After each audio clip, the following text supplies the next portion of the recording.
సిరిసిల్లలో నిర్వహించిన అరై అలవి రోడ్డు భద్రతా అవగాహన సదస్సులో రాష్ట్ర రోడ్డు భద్రతా ఐజీపీ రమేష్ నాయుడు పాల్గొన్నారు. ప్రజాపాలన ప్రగతి ప్రణాళికలో భాగంగా జరిగిన ఈ కార్యక్రమంలో డ్రైవర్లకు ఉచిత కంటి వైద్య పరీక్షలు, సిపిఆర్ విధానంపై శిక్షణ ఇచ్చారు. రోడ్డు ప్రమాదాల్లో బాధితులను గంటలోపు ఆసుపత్రికి చేర్చి ప్రాణాలు కాపాడితే రహవీర్ పథకం కింద 25,000 రూపాయల ప్రోత్సాహం అందిస్తామని ఐజీపీ వెల్లడించారు. జిల్లా కలెక్టర్ గరిమా అగ్రవాల్, ఎస్పీ మహేష్ గితే పాల్గొన్న ఈ సదస్సులో డ్రైవర్లు నిబంధనలు పాటిస్తూ ప్రయాణికుల భద్రతకు పెద్దపీట వేయాలని అధికారులు సూచించారు.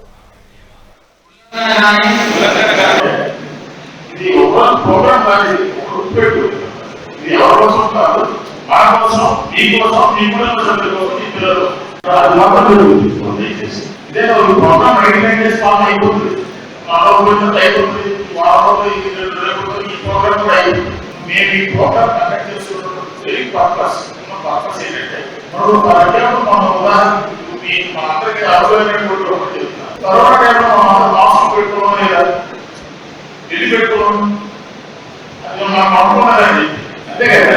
అంటే భయం, చచ్చిపోతారు భయం. మనకి రెండు విషయాలు ఉంటాయి, మొత్తం 3 విషయాలు ఉంటాయి. వాడు భక్తేనా ఉండాలి, గౌరవం ఉండాలి, లేదా భయపడే ఉంటాయి. మనకి భక్తి గౌరవం 2 లేవు కాబట్టి కరోనా